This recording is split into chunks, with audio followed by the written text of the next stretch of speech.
Imagine waking up in the morning, and the face staring back at you in the mirror. Is that the real you? Or is it a mask meticulously carved by others? You think you are free, that you have the power to choose, but if you reflect carefully, every preference, every decision, even every ounce of pride, could it be quietly responding to someone else's expectations? What you believe is real may just be an illusion woven by society, family, school, and media, a version of yourself that you think belongs to you, but whose contours were designed long before you were even born. You might wonder, so, I'm not even myself?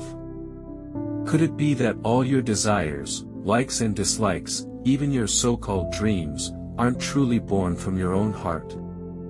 When you genuinely want to do something, are you sure it comes from your authentic desire, or is it simply because it aligns with someone else's definition of who you should be? Perhaps you've never noticed that at every crossroads in your life, someone has quietly nudged you toward the path you should take. Friends, teachers, parents, public opinion. They tell you what is success, what is failure, what is worth pursuing, and what is shameful. Even your rebellion might be subtly shaped to become another form of compliance. You might ask, is this really a problem? After all, we all live within society. Following rules seems natural. But have you noticed how this naturalness floods your consciousness like a tide, drowning your intuition, making you lose your way without even realizing it? You think you are choosing, but you are merely traveling along tracks someone else laid out. You think you are expressing yourself, but you are just repeating the expressions that others have allowed. You think you are thinking independently, but in truth, you are using formulas for thought that were crafted for you. What's even more unsettling is that you may never have encountered your true self. All the anxiety, anger, and loneliness you feel might stem from a fundamental misunderstanding. You may be chasing not yourself, but the version of you that others told you to become. That vague emptiness, that feeling of being manipulated, that inexplicable guilt and anxiety, they are signals. You have been designed, and you have not realized it. Do you start to suspect that the whole world, for you, is like a carefully constructed stage? You are just an actor on it, performing according to a script written long ago, while believing that you have the freedom to improvise. Can you face this truth? The you have always believed exists may be nothing more than a phantom, a projection of an identity someone else arranged. If even the self isn't yours, how much meaning can freedom, choice, or happiness really hold? In this moment, when you gaze into the mirror, you feel a deep unease, not because you haven't tried hard enough, but because you have never truly possessed a self of your own. And the problem is only beginning. Once you realize this, you'll see that if this self isn't yours, your entire life may have been written by someone else. You might think this is just a fleeting doubt, but in truth, this shaped self has left traces in every corner of your life. Jung once said that deep in every person's psyche lies a shadow, the part suppressed, denied, or forcibly conformed by society, culture, and family. Do you think the traits that don't belong to you simply disappear? They don't. They are buried deep in your subconscious, like a heavy current, constantly steering your choices without ever letting you notice. All your anxiety, your fatigue, your sense of emptiness, they are the echoes of this hidden current colliding with your consciousness. Schopenhauer told us that the will itself is blind, yet you are given the illusion of consciousness. You think you are pursuing happiness, pursuing achievement, but the desires driving these pursuits are often not yours. They are the idealized models instilled in you from childhood. Be excellent, be independent, be admired, be successful. The rules you follow, the goals you set, have long been planned in someone else's mind. You are merely fulfilling a script written by others. Have you ever wondered that what you consider free choice might just be an illusion crafted by the complex mechanisms of society?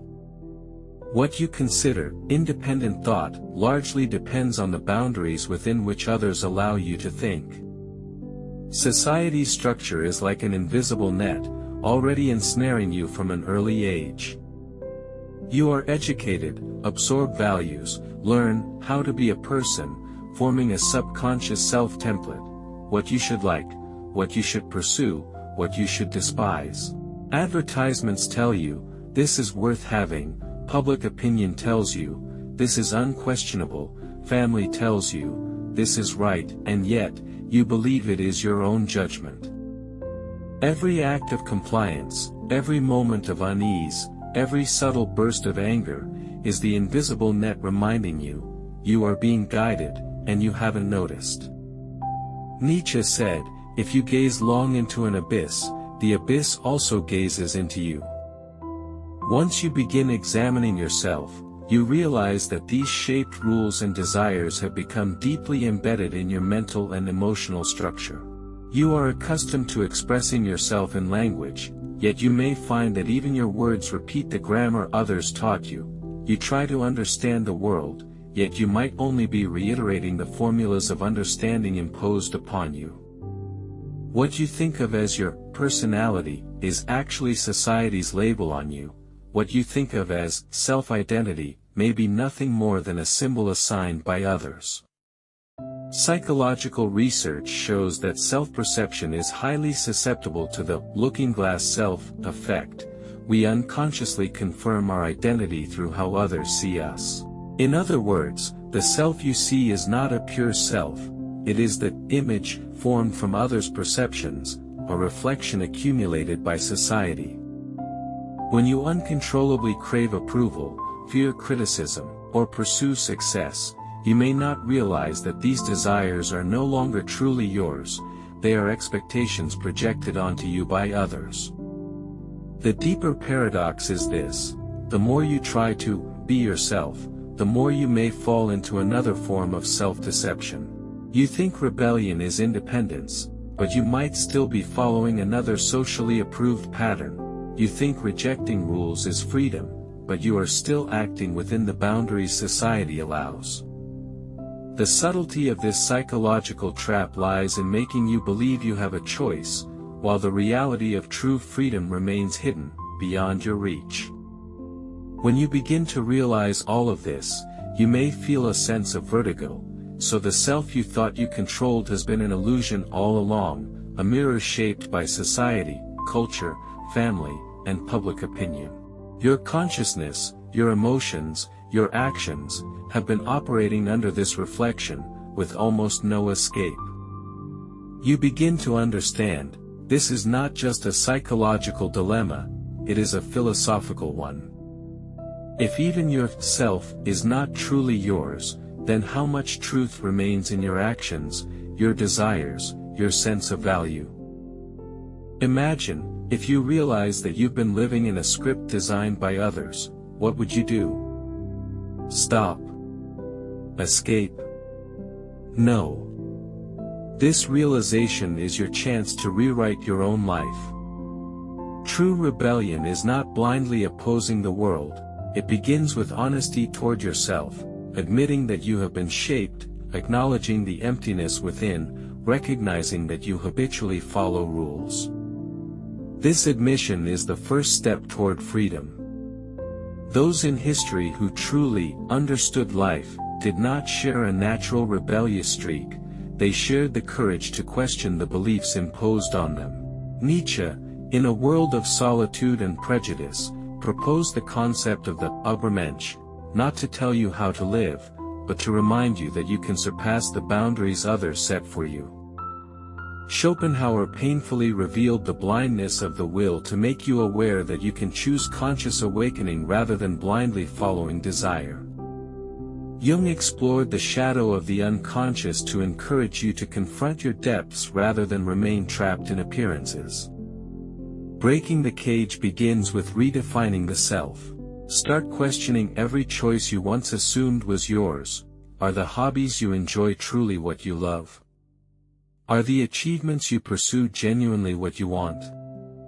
When you interrogate these questions, you will discover that true freedom has never been about selecting a label. It is about choosing to understand the parts of yourself that remain undefined.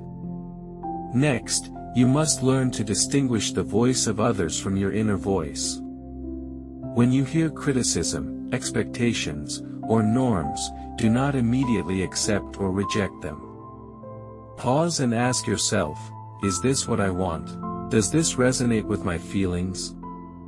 This practice is difficult because you are accustomed to seeking answers from the outside world, but it is precisely this difficulty that begins to forge a truly authentic self. Eventually, you will realize that rebellion is not a singular act but a daily practice. Every time you reject meaningless standards, every time you choose your authentic self, every time you remain lucid under societal pressure, you are reconstructing your identity. You do not need to overturn the world, you simply need to begin overturning the rules within your own mind. Like those historically truly free individuals, they did not abandon the world, they first reclaimed sovereignty over their own consciousness. When you take the first step, you feel a new power. You are no longer just an actor on the stage, you can begin to author your own script. You begin to see that the rules you once thought unchangeable are, in fact, open to questioning and rewriting. True awakening is not in some distant place, it happens the moment you dare to confront yourself. By the time you reach this point, you might ask yourself, can I truly reclaim my life? The answer is yes, but this reclaiming is not as dramatic as you might imagine. It is more like a subtle yet profound awakening, a gradual rebuilding of your relationship with yourself in everyday life. You will notice that the self shaped by others does not disappear overnight, but you can begin to recognize its presence, acknowledge it, and slowly learn not to be dominated by it. The ultimate truth is this: you have never truly had a fixed self, because the self is inherently fluid, constantly molded by your environment, culture, and experiences. Freedom is not about finding a permanent you, but about becoming aware, within this ever-changing self, of what truly belongs to you and what belongs to others, and learning to make choices. Your life is not meant to become the perfect role in someone else's eyes, it is about daring to choose your own direction, even while recognizing the rules and expectations that exist. This realization is revolutionary, because it makes you understand that what you have always labeled as failure, anxiety, or emptiness is not a mistake, it is a signal. These experiences are reminders to examine yourself, rather than to blindly follow. Every moment of confusion, every instance of self-doubt, is a ticket to discovering your true self. When you learn to maintain awareness amid doubt, you gain a real power. Even if the world's expectations persist, you can choose not to be enslaved by them. Every person in history who truly understood life went through this process of self-reconstruction. Buddha, under the Bodhi tree, saw through the chains of desire. Nietzsche proposed the Übermensch, overturning conventional value systems. Jung explored the unconscious, forcing confrontation with the shadow of reality. They were not telling you how to live, they were revealing a fundamental truth: freedom is never granted from the outside, it emerges in the moment when you confront the conflict between yourself and the world and dare to make your own choice. Ultimately, when you fully grasp this, you realize that you do not need to completely escape the influence of society, family, culture, or public opinion, nor do you need to deny your entire past. What you need is simple: maintain awareness in every choice, acknowledge your existence in every action, and ask yourself in every reflection, is this truly what I want? When you can do this, you are no longer just an image designed by others, you begin to become your own source of light, illuminating your life, illuminating every moment you choose to focus on. This is the ultimate awakening, Your life has never truly belonged to anyone else, it belongs to the one who dares to question, to remain aware, and to make choices. You begin to understand that true freedom is not in some distant place, it exists in every moment you courageously face yourself.